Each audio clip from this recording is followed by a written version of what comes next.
Topic करने लगे हैं, इससे ना बेतहाशा एमसीक्यूज आते हैं फ्रॉम न्यूरोफिजियोलॉजी। न्यूरोफिजियोलॉजी में ज़्यादा एमसीक्यूज सर्टेन टॉपिक्स आ रहे हैं, ठीक है, which makes it a bit difficult because बाकी से भी कुछ ना कुछ आते ही हैं but very rarely. So you are very tempted कि किस चीज़ को कवर करना है, किसको नहीं करना। सो आई वुड से कि करना सब कुछ ही है, लेकिन these are the things you have to do very very well and the other things you can just take a look, ताकि अगर एमसीक्यू आ जाए तो एटलीस्ट अगर आसान वाला है तो you'd know, you'd be able to solve it and so it wouldn't be a waste in that regard. So we are doing, or we will be studying about the cerebrospinal fluid basically, which is the CSF. अब इसको हम detail में देखेंगे from the production to the impact, ठीक है, ये तमाम चीज़ें इसमें आएंगी। अब कुछ चीज़ें हम बीआरएस फिजियोलॉजी से पढ़ रहे हैं, बाकी चीज़ें I basically you know collected. अच्छा, क्या चीज़ बनाती है? Obviously the answer is the choroid plexus. जो मेजॉरिटी cerebrospinal fluid है is produced by a plexus known as the choroid plexus, CSF, and choroid plexus both start with a C. 70%, still 30% is coming from somewhere else, and the remainder 30% is derived from the actual brain parenchyma, from the actual brain matter, as well as ependyma. Ependyma is a type of supporting cell found in the CNS जो कि line कर रही होती है ventricular system को, as well as the various collection sites of CSF जिनका मुझे भी नाम याद नहीं आ रहा. So 70% of the CSF is produced by the choroid plexus, 30% is derived from the brain matter and from the ependymal cells lining the various cavities in the brain. अब ये कैसे बनता है? बहुत सारी चीज़ें हमारी बॉडी में बन रही होती हैं, tear, lacrimal glands, mechanisms different होते हैं, अल्ट्राफिल्ट्रेशन का रूल होता है, एक्टिव सिक्रीशन का भी होता है. अच्छा, अब इसके ना मैकेनिज्म से भी सवाल आते हैं, उसको भी हम थोड़ी गहराई में देखेंगे. याद रखना है कि एक्टिवली आइंस की सिक्रीशन होती है in order to form the CSF. This is an important concept जो कि आपको याद होना चाहिए, ठीक है. एक्टिवली सोडियम की सिक्रीशन होती है, क्लोराइड की भी सिक्रीशन होती है और बाइकार्बोनेट की भी सिक्रीशन होती है. और जब सिक्रीशन होती है और we have a movement of ions, तो वाटर ऑटोमेटिकली फॉलो करता है. The question they ask is कि कौन से आयन की पहले मूवमेंट होती है, and the answer is generally sodium. Bit of a weird question but they have repeatedly asked it. क्या रेट ऑफ फॉर्मेशन है? एक दिन में कितना CSF बनता है एक अडल्ट मेल या अडल्ट फीमेल के ब्रेन में? And round about the answer is 500 ml एक दिन में. यानी 24 आवर पीरियड में 500 ml CSF बन रहा है, नया CSF बन रहा है. 500 ml, half a litre. Total volume एक at any point in time आपके ब्रेन में कितना CSF है? The answer is 150 ml. What that means is के जो CSF है आपके ब्रेन का वो चेंज होता है 3 बार एक दिन में, ठीक है. रिन्यू होता है, रिप्लेस होता है, नए CSF से रिप्लेस होता है to you know make sure it's clean. You know it's like cleaning an aquarium, ठीक है. The choroid plexus pumps the sodium. Important for MCQ, repeated है. There is a continuous turnover. ऐसा नहीं होता कि बनाकर छोड़ देते हैं स्टैग्नेंट CSF. इस्तेमाल होता है, रिजॉर्ब होता है, नया बनता है. इन टोटल 3 से लेकर 4 बार पूरा CSF चेंज होता है, ठीक है. क्या फ्लो की डायरेक्शन होती है? सबसे ऊपर जो वेंट्रिकल्स हैं आर द लैटरल वेंट्रिकल्स. ये जो हमारे लैटरल वेंट्रिकल्स हैं ना, we have 2 of them, the right and the left, and they're basically connected to the third ventricle via the interventricular foramen.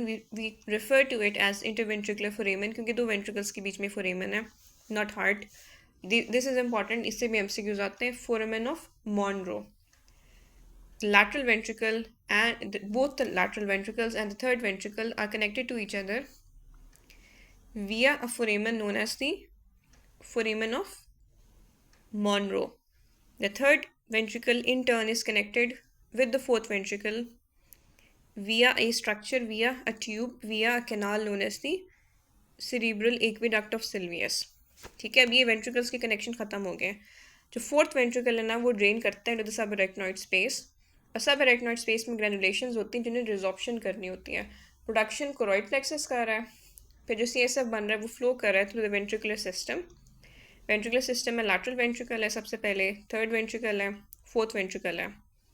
ठीक है, और इनके बीच में इंटरकनेक्शन है, फोरेमन है और एक्विडक्ट्स हैं। ऐसे करते करते जो सी एस एफ ऊपर बना है वो नीचे पहुंच जाएगा सबएरेक्नॉइड स्पेस में, जहाँ ग्रेनुलेशंस है वहाँ रिजॉर्प्शन हो जाएगी। तो कंटिन्यूस सिंथेसिस, कंटिन्यूस टर्नओवर। ठीक है, तो what connects the fourth ventricle with the subarachnoid space?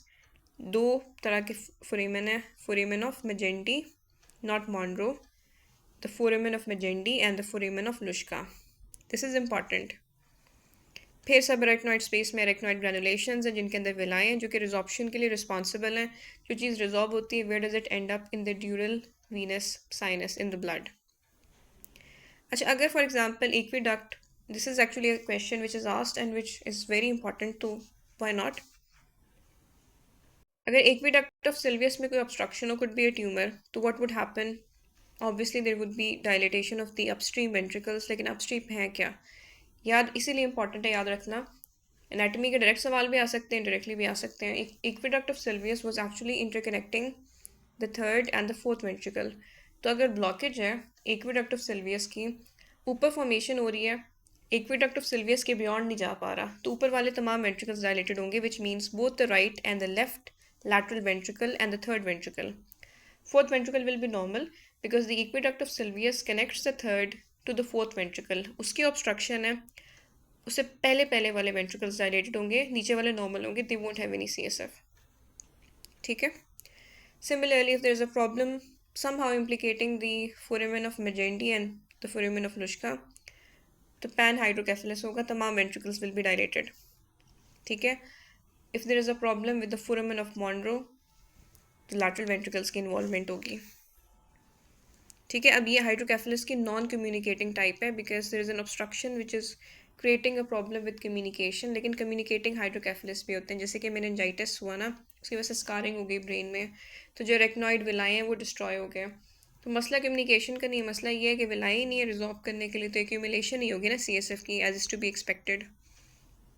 ठीक है, अब ये डबल ए के बेसिकली नोट्स हैं। अब क्योंकि ये 10,000 बार चीज़ें आती हैं ना, तो इट्स बेस्ट कि ये चीज़ें एटलीस्ट आपको याद हों। CSF की डेंसिटी पता होनी चाहिए। Keep in mind the number of zeros. 1 point जो डेंसिटी है उसमें 3 ज़ीरो हैं, जो ग्रेविटी ऑफ द सिचुएशन है वो एक्चुअली कम हो गई है, उसमें ज़ीरो कम है। 1.005 वर्सेस 1.0005। CSF का pH कितना होता है? 7.33। ठीक है, एंड वी नो के हम इन जनरल 7.35 या 7.34 लेते हैं प्लाज्मा का pH। So this is a bit more acidic, not super more acidic, बहुत ज़्यादा सिग्निफिकेंटली नहीं, but definitely it's more acidic and definitely this is something they have asked in an MCQ multiple times, उनकी मर्जी। ठीक है, often times ये जो ultra फिल्ट्रेट्स होते हैं, जो हमारी बॉडी में फ्लूइड्स बन रहे होते हैं ना, उनको हम कंपेयर करते हैं विद द सीरम। सो जो CSF has the same tonicity, meaning it has the same osmolarity as the serum, so it's isotonic। उतना ही CSF में सोडियम है जितना कि हमारी ब्लड के प्लाज्मा में है। फिर क्या चीज़ें डिफरेंट हैं? C for CSF, C for creatinine। This is interesting because just remember it दो। क्रिएटिनिन प्लाज्मा की निस्बत CSF में ज़्यादा है और क्लोराइड भी प्लाज्मा की निस्बत CSF में ज़्यादा है, even though sodium and chloride tend to go together. आपने इनको याद करना मुश्किल नहीं है। C for CSF, C for creatinine and C for chloride. Magnesium याद करना इंपॉर्टेंट है। ठीक है, सो ब्रेन में आप एक विजुअल निमोनिक क्रिएट करें। There is a mug that is filled with chloride and creatinine and that will help you remember कि क्या चीज़ें CSF में ज़्यादा हैं प्लाज्मा की निस्बत। बाकी जो तमाम चीज़ें हैं ना, कुछ चीज़ें इक्वल हैं, आइसोटोनिसिटी है, सोडियम एक जैसा है, कुछ चीज़ें CSF में ज़्यादा है, the magnesium, the creatinine and the chloride. बाकी जो तमाम चीज़ें CSF में कम है प्लाज्मा की निस्बत। प्रोटीन भी कम है, ग्लूकोज भी कम है।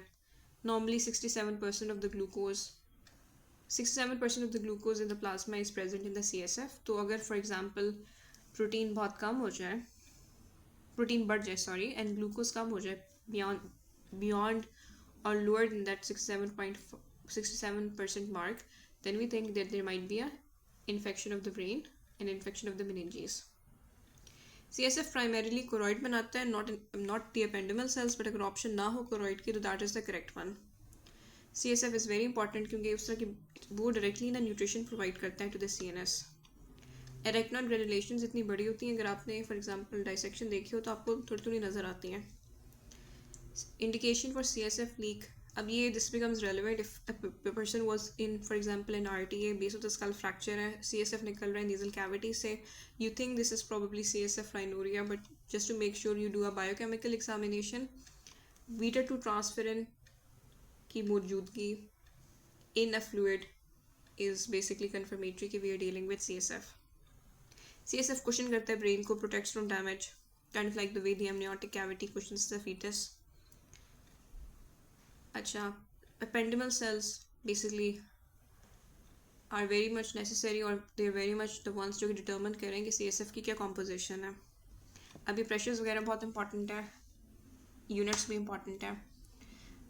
हमने जब भी पढ़ा लंबर पंक्चर तो हम कहते हैं लंबर पंक्चर करते वक्त हमें अंदाज़ा होता है कि CSF प्रेशर कितना है. तो नॉर्मली कितना होता है, 10 to 20 centimetres of water pressure, या अगर मिलीमीटर्स ऑफ वाटर. अब इसमें है हम वाटर के हिसाब से देख रहे हैं लेकिन सेंटीमीटर और मिलीमीटर की कन्वर्जन है.